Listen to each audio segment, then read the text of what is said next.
Saya sebagai konsultan bisnis tentunya memiliki penilaian saya pribadi tentang faktor atau indikator yang menandakan kesuksesan sebuah bisnis.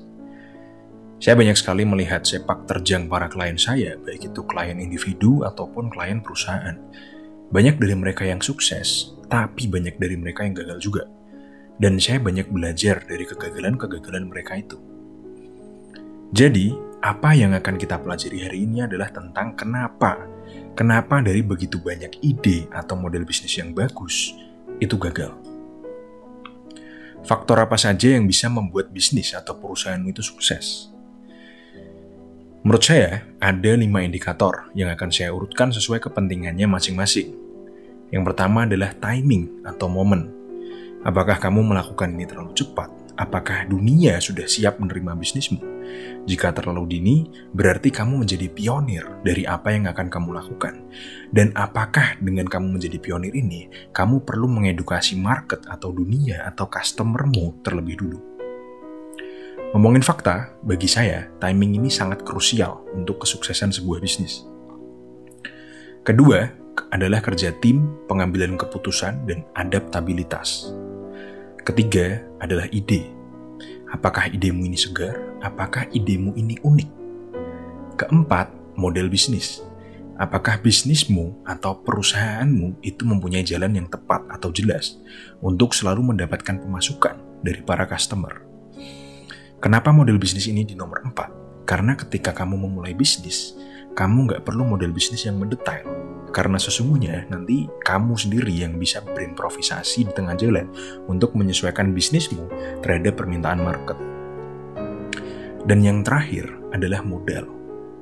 Ya, modal itu sebetulnya nggak begitu penting.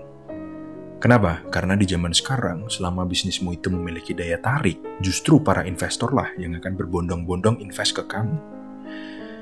Kalau mungkin saya bisa kasih satu contoh ya, kita bisa lihat Gojek. Gojek ini perusahaan yang luar biasa bagus, model bisnisnya juga sangat bagus, dan eksekusinya juga sangat bagus. Tapi kunci utamanya ada di timingnya, sempurna sekali. Masyarakat kita dalam kondisi krisis, banyak PHK di mana-mana, banyak krisis, bahkan mungkin Indonesia waktu itu memasuki masa resesi. Dan Gojek melihat ini. Selain itu juga, dia juga melihat bahwa trotoar yang tidak layak berjalan kaki di Indonesia, infrastruktur dan transportasi di negara kita yang sangat buruk, dan yang terpenting, semua orang ingin pendapatan lebih. Dan Gojek adalah solusi untuk mencari pendapatan ekstra. Ekstra karena bisa dilakukan secara part-time. Jadi intinya, semua faktor yang saya sebutkan tadi itu penting sekali. Tapi yang terpenting adalah timing. Dan cara melihat timing yang pas adalah dengan melihat dan mengetahui apakah customer itu, apakah masyarakat itu siap dengan apa yang kamu tawarkan. Dan terkadang yang menjadi kegagalan utama para pebisnis pemula ketika mereka tidak bisa melihat timing adalah sebuah kelekatan, di mana dia selalu mengusahakan dan memaksakan apa yang dia yakini, apa yang dia sukai, itu akan diterima oleh market. Karena mereka merasa bahwa itu adalah hal yang bagus, adalah hal yang menyenangkan. Padahal kita tidak bisa tahu apa sebetulnya yang diminta oleh market kepada kita. Oke, jadi saya harap sedikit ilmu yang saya berikan tadi bisa berguna untuk kalian memulai bisnis kalian. Sebetulnya saya mau membahas lebih dalam lagi, tapi saya masih belum punya pembahasan yang cocok untuk kita bahas. Jadi mungkin kalian jika punya pembahasan yang ingin saya bahas, kalian bisa tulis di kolom komentar.